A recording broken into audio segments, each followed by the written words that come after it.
शनिवार के दिन जो पीपल के वृक्ष में सरसों के तेल का दीप लगाता है उसको शनि कभी परेशान नहीं करता। एक बात हमेशा ध्यान रखिएगा, मान लो अगर कोई भारी रोग ऐसा शनि महाराज के कारण हो गया हो, अच्छे काम करते करते उल्टे हो रहे हैं, होते हैं किसी किसी के साथ में, विपरीत परिस्थितियां आ जाती है, अच्छा करने जाओ बुरा हो जाता है, अच्छा कर्म करने जाओ बुरा हो जाता है। तो पीपल के वृक्ष की जो छाल होती है, छाल देखिए, पीपल के वृक्ष में जो छाल लगी होती है, उस छाल को घिसकर चंदन बनाकर भगवान शंकर का स्नान कराकर, अभिषेक कराकर, पूजन कराकर, पूजन कराने के बाद हमें पिपलेश्वर महादेव का नाम लेकर, कौन से महादेव? पिपलेश्वर महादेव का नाम लेकर वो जो घिसी हुई छाल होती है उस छाल का तिलक भगवान शंकर को लगा लो और उसी का थोड़ा सा भाग अपने कंठ पर, मस्तक पर लगाना प्रारंभ कर दो। धीरे धीरे जो विपरीत दशा है वो सुधरना प्रारंभ हो जाती है। पर नाम याद रखना, पिपलेश्वर, जम के बोलिए पिपलेश्वर महादेव। एक देवता ऐसे हैं जिन्होंने दूसरे का हिस्सा खाने का प्रयास करा था और आज भी उस देवता से दुनिया डरती है। और उन्होंने दूसरे का हिस्सा खाने का प्रयास करा था तो शंकर भगवान ने उसको भी नहीं छोड़ा। कौन से देवता? वो बाल्टी में हर शनिवार को आते हैं आपके यहाँ। कौन से? शनि देव। उन्होंने क्या करा था? भगवान सूर्य नारायण ने अपने सारे पुत्रों को देखा, सारे पुत्रों,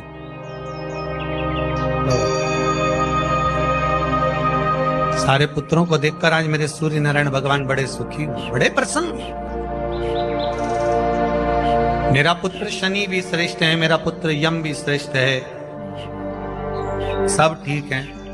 आज भगवान सूर्य देवता ने अपने पुत्रों को बुलाकर कहा, आज मेरा मन कर रहा है कि मैं सारे लोगों का राज्य अपने पुत्रों को बांट दूं, सबको अपना अपना हिस्सा दे दूं। शनि महाराज जी को भी हिस्सा दे दिया गया। अब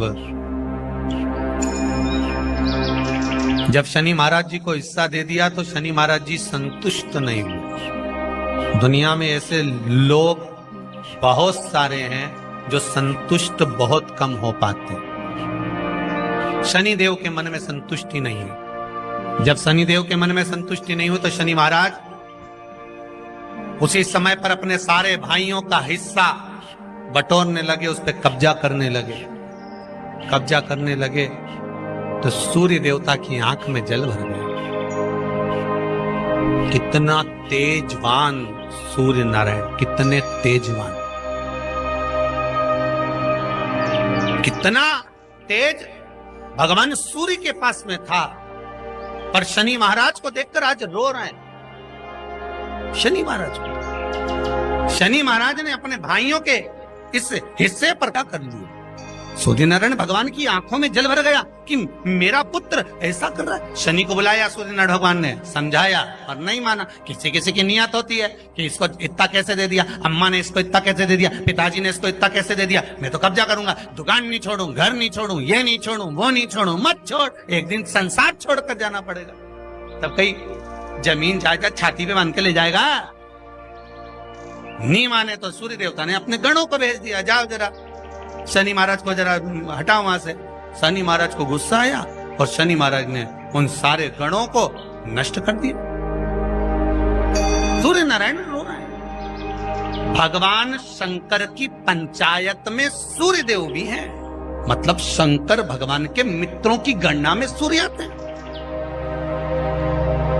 भगवान विष्णु, सूर्य नारायण, शंकर भगवान, माँ दुर्गा, गणेश जी, ये पंचायत है ना शंकर की, शिव पंचायत। शिव परिवार में कार्तिकेय, गणेश जी, पार्वती जी, शंकर जी, नंदी, ये शिव परिवार। पंचायत में सूर्य देवता, सूर्य नारायण को रोता हुआ देखकर भगवान शंकर को बड़ा दुख है। शिव जी ने पूछ लिया, क्या बात है, आप रो रहे हो? नारायण क्या हो गया? मेरा बेटा मानने को तैयार नहीं है। आप चिंता मत करो, अभी देखता हूं मैं जाकर। और भगवान शंकर ने जाकर तुरंत सूर्य नारायण भगवान के कहने पर शनि देव को जाकर समझाया। इतने में तो शनि देव आग बबूला हो गए। आग बबूला होकर शनि देव ने कहा, ए शिव, आप मुझे जानते नहीं हो? शंकर भगवान ने कहा, क्या जानना है ये बताओ, क्या जानना है ये बताओ।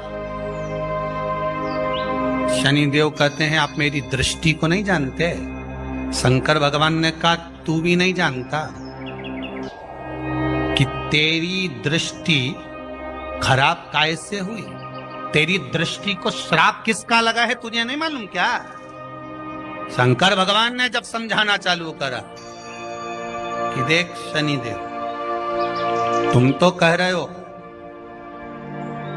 तुम तो बोल रहे हो कि मेरी दृष्टि नहीं जानते। हम जानते हैं आपकी दृष्टि, मना नहीं है, जाना, पर आप नहीं जानते क्या? शिव जी जानते हैं। शिव जी ने कहा, मैं सब जानता हूं। आपका विवाह करा सूर्य देवता ने, आपकी पत्नी घर में आ गई, आप अपनी पत्नी को देखते तक नहीं थे, इसलिए आपकी धर्म पत्नी ने आपको श्राप दिया कि जिस पति ने मुझ पर दृष्टि नहीं डाली, मेरे वो पति की दृष्टि कुदृष्टि हो जाए, जिस पे डालेगा वो बर्बाद हो जाए। शनि महाराज ने कहा, आप मेरी पत्नी की याद मत दिलाओ। शंकर भगवान बोले, ए शनि, फिर समझा रहा हूं, हिस्सा छोड़ेगा कि नहीं छोड़ेगा? शनि बोले, नहीं छोड़ूंगा। शंकर भगवान ने उठाया, पीपल के पेड़ के नीचे ले गए और पीपल के पेड़ के नीचे शनि महाराज को उल्टा लटका दिया। 19 साल तक शनि महाराज को पीपल के पेड़ के नीचे शंकर जी ने लटका के रखा। अब बोल, 19 वर्ष तक शनि महाराज पीपल के वृक्ष में, पीपल की जड़ पर बंधे रहे, बोले ही नहीं, शिव टंगे रहे। अब दूसरे का हिस्सा खाने वाले को जब शनि महाराज जैसे के लटका दिया भोलानाथ ने, तो तुम कहीं लगो रे लाइन में? मेरा विचार तो करो। 19 वर्ष तक शनि महाराज लटके रहे, तब 19 वर्ष नेत्र बंद कर कर शनि महाराज ने शंकर की आराधना करी कि दुनिया में कोई ऐसा नहीं जो मुझे उल्टा लटका दे, केवल एक यही है जिनने मुझे लटकाया है। तो 19 वर्ष तक तप करा तो शंकर जी प्रसन्न हो गए। धरनी को हटाकर पार्वती को लाए, साथ में आशीर्वाद दिया, शनि महाराज को खोला। वर मांगो, तुम्हें क्या चाहिए, मांगो तुम्हें क्या चाहिए। शनि महाराज ने कहा, मांगूंगा कुछ नहीं, आप वर दे दीजिए। शंकर जी ने कहा, मैं तुम्हें दंड अधिकारी बनाता हूं कि आप अच्छे और बुरे का दंड दोगे, आप अधिकारी बनकर बैठोगे, मेरा आशीर्वाद तुम्हारे साथ है। दंड अधिकारी। भगवान शंकर का एक अवतार है पिपलाद अवतार। पिपलाद अवतार, जब दधीचि ऋषि की अस्थियां चली गई, उनकी धर्मपत्नी सुभाष ने देखा, मेरे पति को मार दिया गया, मेरे पति की अस्थियां ले गए राक्षसों का संहार करने के लिए, उनकी अस्थियां लेकर चले गए, मेरा पति चले गया। सुभाष गर्भ से थी, मरना चाहती थी, प्राण छोड़ना चाहती थी। शिव जी ने देखा, ये तो अग्नि के ऊपर चढ़कर अपनी देह त्याग रही। शंकर भगवान ने आकर कहा, रुक जा सुभाष, रुको, तुम्हारे गर्भ में बच्चा है, तुम्हारे गर्भ में बच्चा है, वो बच्चा मर जाएगा। अब इस बच्चे को जन्म देकर भी क्या करूं? नहीं पिता, तुम्हारे गर्भ में जो बच्चा है वो महाज्ञानी है। तुमने मुझसे प्रसाद के रूप में मांगा था, कहा था शिव जैसा पुत्र होना चाहिए, तो क्या तुम शंकर को नष्ट कर दोगे? मैं शंकर को जन्म दूंगी। सुभाष ने 2 पत्थर उठाए, अपने गर्भ पर मारना प्रारंभ करा। गर्भ पर मारा,